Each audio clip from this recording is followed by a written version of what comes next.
Bueno, aquí lo prometido es deuda. Está como cada martes. Así el es. profesor Antonio Siriaco. Estamos aquí. Así es, así es. Es un martes Económico.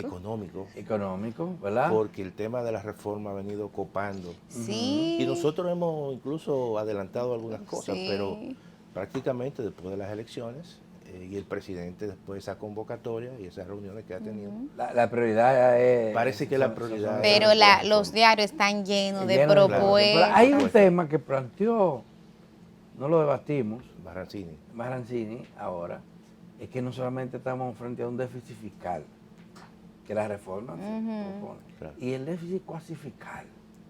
Hablan un poquito de eso. Mira, ¿En qué se ha avanzado en reducir? tú sabes Adalberto, que eso es un tema, porque estamos hablando de una deuda que tiene el Banco Central, obviamente, y eso ya ronda el billón, sobrepasa el billón. Oye, Y eso es importante que tú hayas mencionado eso, porque en realidad eso distorsiona mucho la política monetaria. El hecho de que el Banco Central tenga esa deuda, entonces existe una deuda del Banco Central, que es la cuasi fiscal, y una deuda fiscal y un déficit fiscal, eso entonces dificulta. Y en el caso del Banco Central, eso altera un tanto la política monetaria en el sentido de que las tasas de interés en la República Dominicana, sin ese manejo del déficit cuasi fiscal, pudiesen ser mucho más bajas. ya. Oye esto, porque al final lo que estamos nosotros provocando es penalizando incluso a sectores productivos y penalizando también a personas que vayan a buscar un préstamo para, no sé, comprar una vivienda. Hay dos temas ahí. Entonces, déjame concluir esta parte, porque yo creo que dentro de esta reforma que básicamente debe ocurrir, hay que transferir esa deuda a Hacienda y que sea un solo organismo, básicamente, que maneje toda la deuda de la República Dominicana, como debe de ser, como ha pasado en otros países, que ha habido el mismo problema. Pasó en México, pasó en Costa Rica, pasó en Chile, y siempre hubo un solo organismo que manejaba, que Hacienda, porque eso distorsiona la política monetaria. Ya, el origen de ese déficit se remonta Al 2003. 2003 con la crisis bancaria. La crisis bancaria. La crisis bancaria, pero entonces se habló de adoptar una serie de medidas, algunas de las cuales se anunciaron, para ir reduciendo. Pero Y sin embargo, eso no ha ocurrido. se ha venido incrementando. Mira qué ha ocurrido. Tú sabes que esa deuda comenzó, ese déficit, con 83 mil millones de pesos en el momento que se inició. Y ya rondaló el billón de pesos. Ahora, hubo un compromiso a partir del 2007 con todo el tema de la ley de recapitalización del Banco Central, donde el gobierno central el pago de los intereses se lo asumía y se lo transfería al Banco Central. Cuando tú analizas todo el tema de, por ejemplo, el estado financiero del Banco Central, sus activos, sus pasivos y su patrimonio, siempre en sus pasivos, ellos dicen deuda por cobrar al gobierno, precisamente por el tema del déficit cuasi fiscal. Y en el último estado financiero del Banco Central, Deuda por cobrar que nunca se cobra. ¿no? Que eso es parte del compromiso que asumió el gobierno, pero que no lo ha pagado. Eso va por alrededor de 680 mil millones de pesos. Ay, mi madre. Por lo tanto, el Banco Central, en ese sentido, no ha podido, obviamente, solventar esa deuda porque hay un compromiso retrasado por parte del gobierno. Por eso es que esa deuda definitivamente hay que transferirse del gobierno. Porque, vuelvo y reitero, distorsiona mucho la política monetaria y afecta mucho las tasas de interés. Siempre las tasas de interés en la República Dominicana, por más que bajen, tienen un piso. Y ese piso es muy alto con respecto a otros países. Cuando uno compara tasas de interés en otros países que son de la región, evidentemente tienen tasas de interés promedio mucho más bajas que la República Dominicana. Y eso nos penaliza a todos nosotros, a todos aquellos que tomamos préstamos de una forma u otra, a los que tienen algún tipo de emprendimiento, a los que tienen algún tipo de negocio, porque siempre van a estar pagando tasas de interés relativamente altas con respecto a la región. Y eso es un aspecto que en esta reforma es un tema importante, transferir esa deuda, sencillamente. Ya. Y ya lo Pero de asume ese tema Hacienda. no se habla casi. Bueno, pero siempre los temas del banco son temas como muy poco vedados, vamos a decir, muy vedados, en el sentido de que hay muchos temores, pero eso ya se ha discutido, no va a pasar nada, Ujú. y eso siempre se ha hecho en otros países. Profesor, cambiando de tema, al otro día usted estar aquí, la semana pasada, el Banco Central emitió un informe Sí. económico de la economía, que en alguna medida... Habíamos discutido eso. Sí, Y las la razones que web- dio el banco Ujú. fueron las mismas que nosotros estábamos discutiendo Sí. aquí. El efecto calendario, porque la economía bajó, y obviamente... Pero está muy contento el Banco Central con el crecimiento comportamiento interanual. de la economía durante los primeros 4 meses. Mira, en el mes de abril, inmediatamente salió un informe, después del programa, la economía creció 7.8, según el Sí, Banco el Central. más Pero eso alto es en muy 26 alto. meses. En 26 meses. Ahí El mandó más al alto caray en a marzo.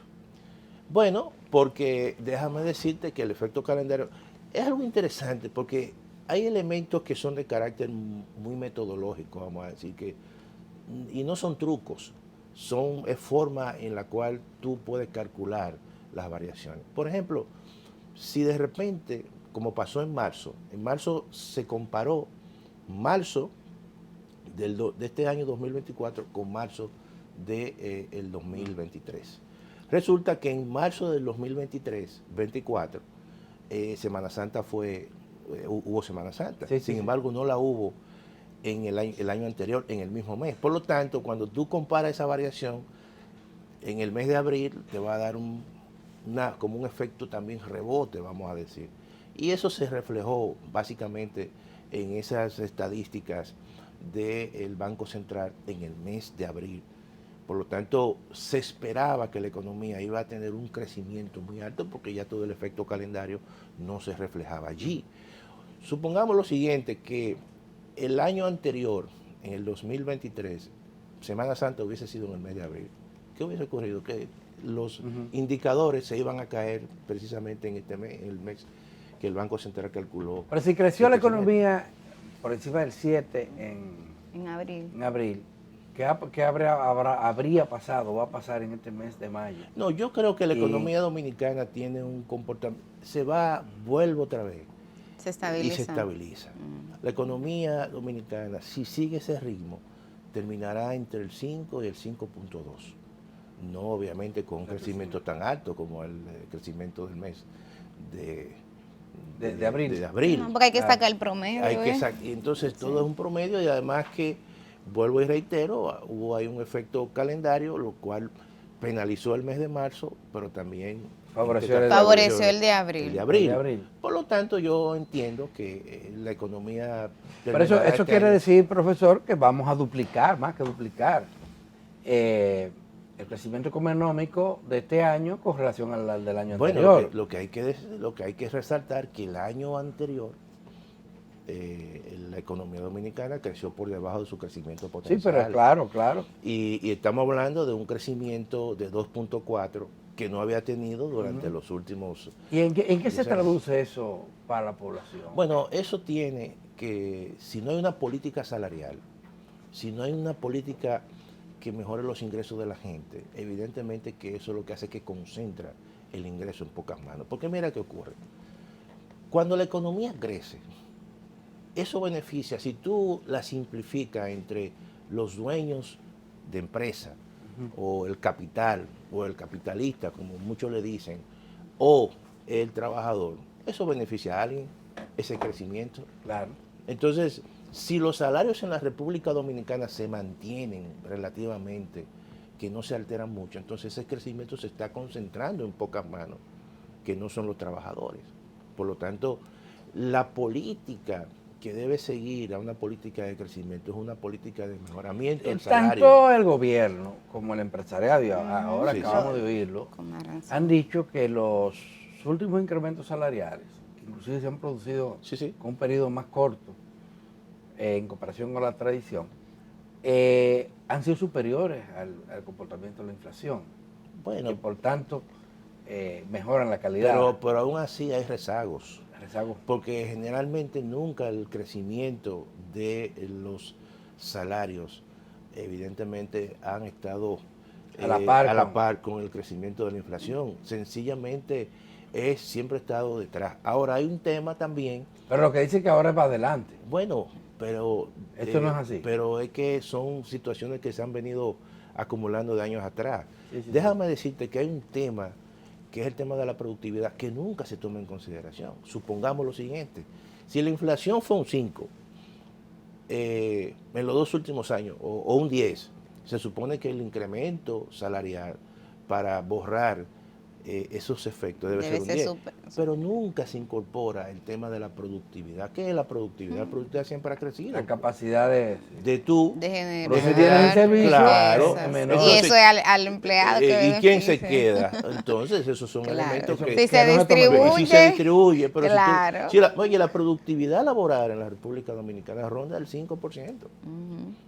Hasta en los últimos años.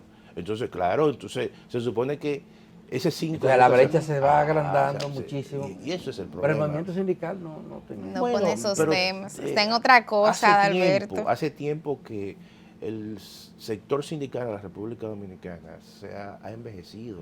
No hay una generación de relevo.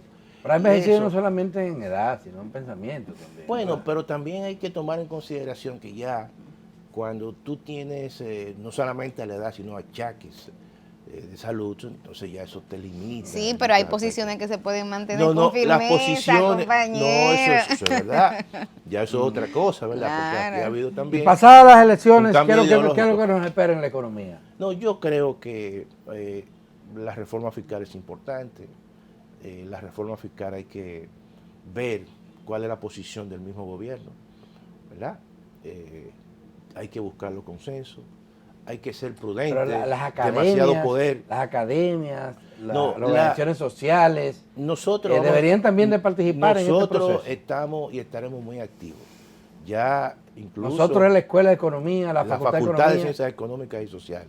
Ya nosotros, incluso, si ustedes han observado los medios de comunicaciones, hemos lanzado algunos lineamientos de una propuesta que estamos organizando. Lineamientos que van para simplificación del sistema tributario, para que sea un sistema tributario también progresivo, pero también un sistema tributario donde precisamente se incorporen más informales al sistema formal, porque hay una propuesta incluso para aquellos pequeños contribuyentes en ese sentido de transformar el sistema de un régimen simplificado de tributación en un régimen de monotributo, que eso va muy dirigido a sectores que están básicamente que son informales, y eso le va a facilitar realmente toda la formalidad.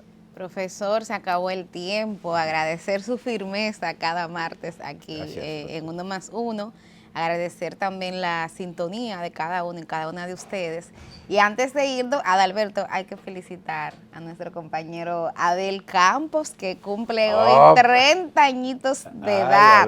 Don Abel, y se nos fue Abel. Ah, caramba. Ah, míralo ahí. Míralo ahí. Bueno, salió con Millicent. Y ahí con nuestra bella productora Ámbar. Qué bueno, qué bueno. Ahí está él, Abel Campos. Abel, un joven muy trabajador, muy servicial, muy atento, muy amable. Felicidades. Que la pase bien. A ustedes, mañana nos reencontramos aquí en 1+1, como de costumbre, 7 en punto por Teleantiguas. Bye.